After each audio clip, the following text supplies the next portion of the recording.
नमस्कार, सुस्वागतम। जी हाँ, बीते सप्ताह ईरान ने इसराइल पर 300 से अधिक ड्रोन और मिसाइलों से हमला का दावा किया। 1 अप्रैल को सीरिया के दामिश्क में ईरानी वाणिज्य दूतावास पर हमले का बाद से ही इसकी आशंका जताई जा रही थी। ईरान ने इस हमले के लिए इसराइल को जिम्मेदार ठहराया था। हालांकि इसराइल ने अभी तक इस पर कोई आधिकारिक टिप्पणी नहीं की है, लेकिन शुक्रवार को अमेरिका ने कहा है कि इसराइल ने ईरान पर मिसाइल से हमला किया, जिसके बाद इस क्षेत्र में तनाव बढ़ने का आशंका जताई जा रही है। जानकारों का मानना है कि भारत के लिए स्थिति और परेशानी वाली हो सकती है, क्योंकि ईरान और इसराइल दोनों से उसका अच्छे संबंध है। साथ ही पश्चिमी एशियाई देशों में अच्छी खासी तादाद में भारतीयों भी रहता है। उनका मानना है कि ईरान और इसराइल का संघर्ष भारतीय अर्थव्यवस्था को भी प्रभावित कर सकता है। ईरान के हमले के बाद ही भारत का विदेश मंत्रालय ने एक बयान जारी करके चिंता जताते हुए दोनों मुल्क को कूटनीतिक रास्तों पर चलने के लिए कहा था। भारत ने अपने नागरिकों के लिए ट्रैवल एडवाइजरी जारी की थी और इन दोनों देशों की यात्रा नहीं करने के लिए कहा गया। जानकार मानता है कि ईरान और इसराइल के संघर्ष के बीच भारत की सबसे बड़ी चुनौती इन देशों और पश्चिमी एशिया के अन्य देशों में रह रहे अपने लाखों नागरिकों की सुरक्षा का लेकर है।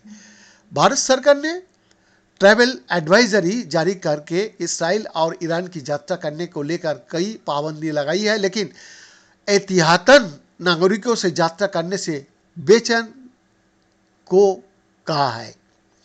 इस समय इसराइल में करीब 18,000 भारतीय है, जबकि ईरान में 5 से 10,000 भारतीयों रह रहा है।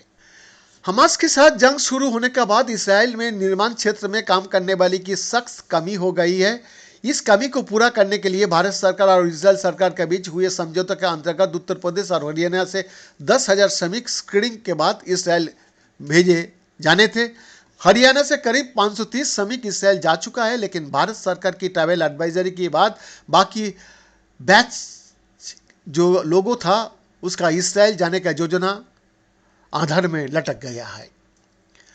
Indian council of world affairs से जुड़े सीनियर फेलो डॉक्टर फरजुर्रहमान कहता है, हमारी 90 लाख से 1 करोड़ लोग पश्चिमी एशिया का देशों में रहता है, जो हर साल करीब 50 से 55 लाख डॉलर की राशि भारत भेजता है। भारत को तेल देने वाले शीर्ष देशों जैसी सऊदी अरब और ईरान पश्चिमी एशिया में है। अगर इस क्षेत्र में तनाव बढ़ता है तो ये निश्चित तौर पर भारत के लिए परेशानी हो सकता है। वही जामिया मिलिया इस्लामी यूनिवर्सिटी के Nelson Mandela centre for piece and conflict resolution के फैकल्टी मेंबर प्रेमानंद मिश्रा कहता है कि गाजा में जारी इस्राएली कार्रवाई के जवाब में हूती विद्रोही के लाल सागर में हमला बढ़ गया है।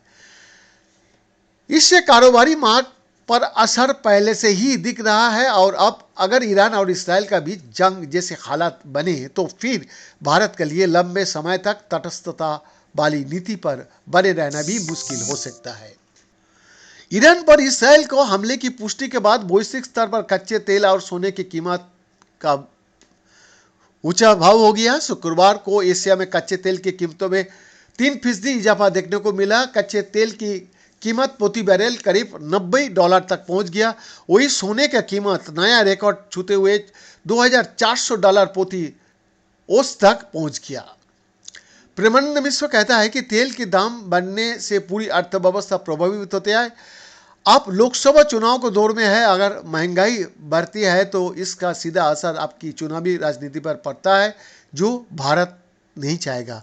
वो कहता है कि भारत तेल के लिए अफ्रीकी देशों का रुख कर सकता है, लेकिन ये जरूर है कि ईरान से सस्ता तेल मिल सकता था, जो अभी नहीं मिल पाएगा। बीएन का एक्सक्लूसिव रिपोर्ट।